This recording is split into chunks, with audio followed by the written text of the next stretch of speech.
गुंगी गुडिया असं म्हणलं आणि ते चुकीचं बोललं गेलंय असं जर काही अजितदादाच्या पक्षातल्या लोकांना वाटत असेल तर मला असं वाटतं काय चुकीचं कुठंच काय नाही. इंदिरा गांधींना गुंगी गुडिया त्या ठिकाणी म्हणलं जात होतं.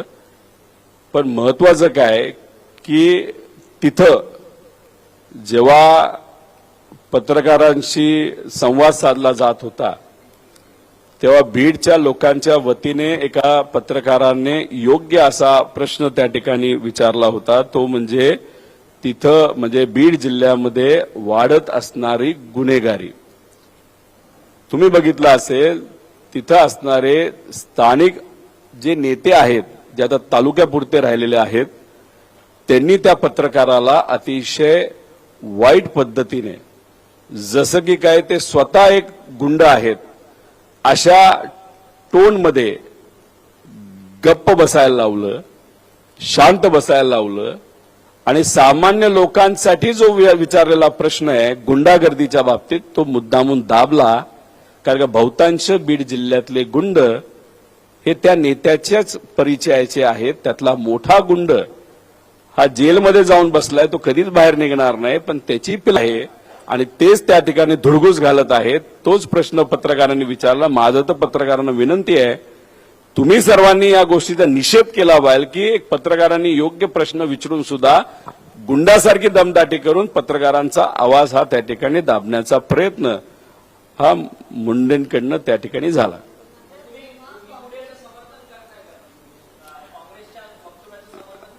नाही त्याला तुम्ही न पॉझिटिव्हली घेऊ शकता न निगेटिव्हली घेऊ शकता. फक्त विषय एवढाच आहे की अनेक लोकांना अजितदादांची सवय झालेली आहे. दादा आक्रमक पद्धतीने भूमिका मांडायचे, बोलायचे. एखादा अन्याय त्या ठिकाणी झाला, किती मोठा नेता असेल तर गप्प बसायचे, नाही तर गप्प करायचे त्याला.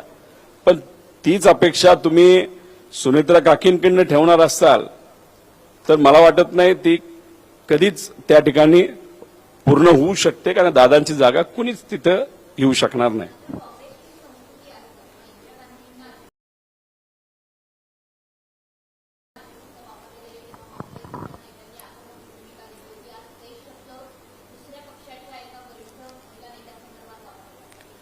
हे बघा, पूर्वी इंदिरा गांधीजी जेव्हा शांत असायच्या, नाहीतर कुठेतरी कदाचित माझं वाचन कमी आहे, कदाचित मी चुकीचं बोललो तर माफ करा, पण त्या काळामध्ये काही लोकांनी लिहिलं होतं की नेहरूजींबरोबर जेव्हा इंदिरा गांधीजी जायच्या तेव्हा त्या शांत असायच्या, त्या ऑब्झर्व करायच्या.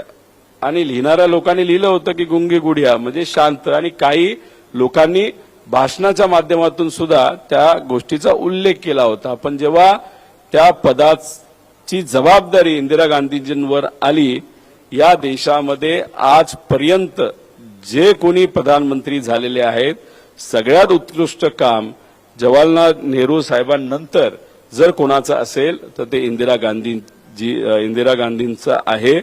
आणि इंदिरा गांधींनंतर मग बऱ्याच लोकांचा नंबर त्याच्यामध्ये लागतात. त्यामुळे मला असं वाटतं एका बाजूला चांगलं पण वाईट पण आहे, पण मुद्दा काय होता तिथल्या तिथं त्या नेत्याला हटकायला पाहिजे होतं, जे दुर्दैवाने त्या ठिकाणी हटकवलं गेलं नाही.